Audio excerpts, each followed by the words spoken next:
Hello, everybody. This is Sullymang here with an episode covering the mining system for Craft of Clans. If you're new to Craft of Clans, welcome. If you are a returning member, welcome back. We just had a reset over the New Year's, and if you've been considering it, now's the perfect time to join. I'll leave the IP in the description below. Today I'm just going to cover certain things that are in the different tier minings.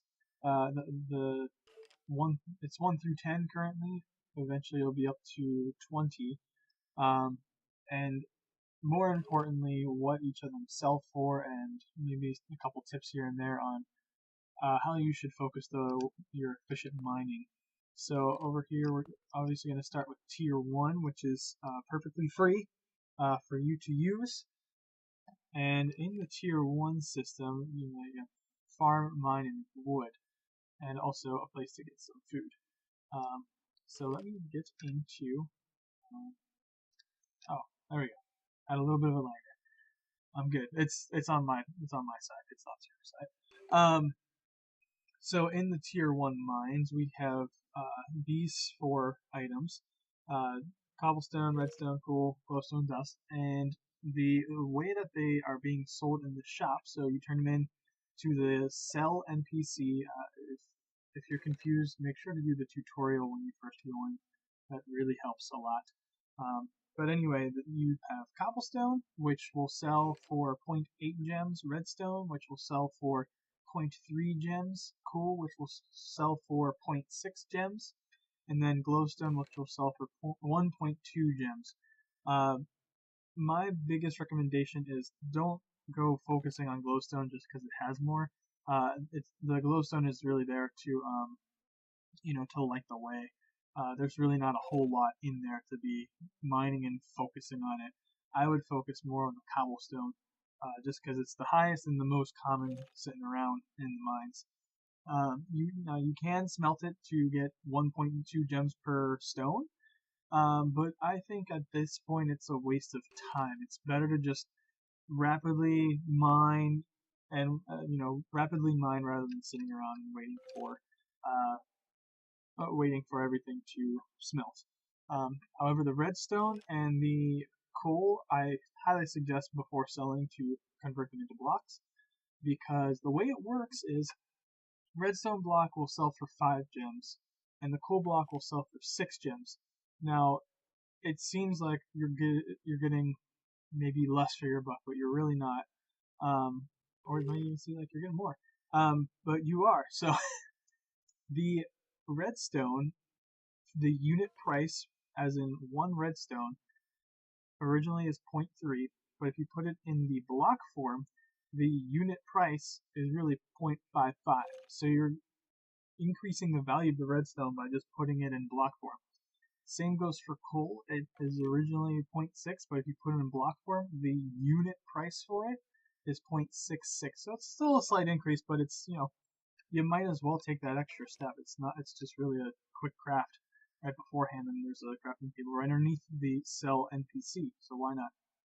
However, the glowstone, keep that as is, because if you craft it, if you do your 4 up here and make the glowstone block, you're selling it at 2 gems, which means this glowstone is reduced to 0.5 gems per glowstone dust. If you want to go the Oakwood route, you have it sells for 1.5. I recommend breaking it down to the Oakwood planks, because even though the one Oakwood plank unit is 0.4, 4 of them combined is 1.6. So really, a quick breakdown gives you an extra 0.1, and when you're in the early grind, any little extra shortcut really helps working. Now, if you are a donor, you have the benefit of diorite and granite that are in the donor mines, and both of those sell for 1.2. So it's just like the glowstone, except all of them, or sorry, all of these are like everywhere rather than the sporadic glowstone. So I definitely recommend, if you are a donor, focus on the donor mines rather than the real mines. So that is all that can be obtained in tier 1 mines, which is a lot. Um, However, it gets way better whenever you increase your mining level, and because tier 2 is when you start to see actually gold ore, and gold ore as the ore itself will sell for 35 gems. If you sell it as an ingot, so smelting it down will give you 45 gems per ingot, and if you sell it in a block of gold, you're not losing, you're not gaining anything. It's just an inventory, kind of makes it easier if everything's in blocks. You can sell more at one time. It sells for 270, or I'm sorry, it doesn't sell for 270. It sells for 315, which is the same 35 gems per unit of gold ingot. Um, so there's really no benefit in that, but for the lapis, so the lapis you start seeing this in the tier 3 mines, um, and here's where the reversal really is important to not do.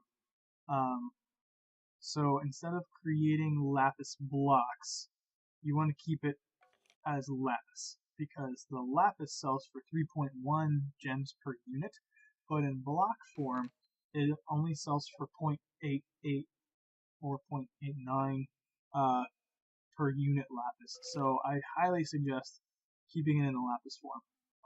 It may seem pretty weird that lapis comes in after gold ore, but in the long run, it kind of makes sense. Because if you have like a Fortune 3 pick, you can spam a lot of lapis into your inventory, and then also you have you get a high amount of experience from lapis, and so if you have a pick uh, that you mine with that has mending on it, um, you have great durability, and we'll never have to worry about getting another pick again and enchanting it and whatnot. So I highly suggest at least getting to the tier 3, but I mean, I personally like going all the way to 10 just because one quick trip to the tier 10 mine produces a lot of yield for gems. Um, before the reset, I was actually hitting up around 12, 13 million gems. Um, so it really pays off. So the iron ore, which you start to see in tier 5 mines. So tier 4 is just a little bit more gold and lapis around. Tier 5 you see iron ore. Iron ore sells for 35 blocks per ore or 45 per ingot. And this is where you definitely don't want to make this mistake. If you sell it as a block of iron, you're getting 270 per block of iron, which equates to 30 gems per unit of iron. So you're reducing the value of iron by 15 gems. And 15 times 9, that is a significant amount in just one block. So definitely sell it as an iron ingot. So that that's the brief overview that I can give to you. As you can see, there's in some of the tiers there's some extra like wool, there's snow, there's an end, and there's another one somewhere. Yeah, I mean you'll find it eventually, but so most of them. There's also a mob dropper one, yeah, over there in tier 6. They're not activated yet, just because they're it's a slow introduction, and as they update the game more, they're going to bring in those features, and then after that they'll probably be introducing the higher level mining tiers. So once again, thank you all for listening, and I hope this has helped you in the long run. Oh, one last thing.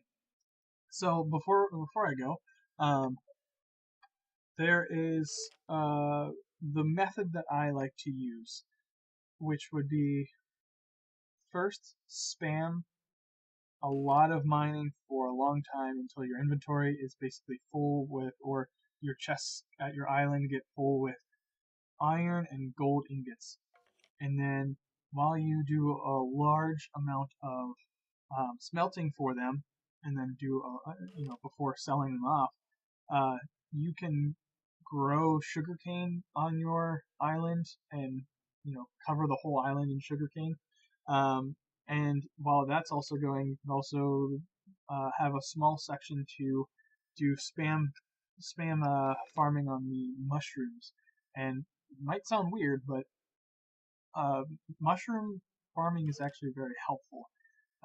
If you, by spam farming, I mean place down a mushroom on top of a mycelium block, spam the bone meal on it until it sprouts, and then you just break it down, and that yields about 6 to 12, 7 to 12 mushroom per grown mushroom, and one stack of those gives you 1.2k gems. So it's a nice little boost, especially whenever you're trying to smelt, because once you leave your island, you can no longer smelt your stuff because the chunk is no longer loaded.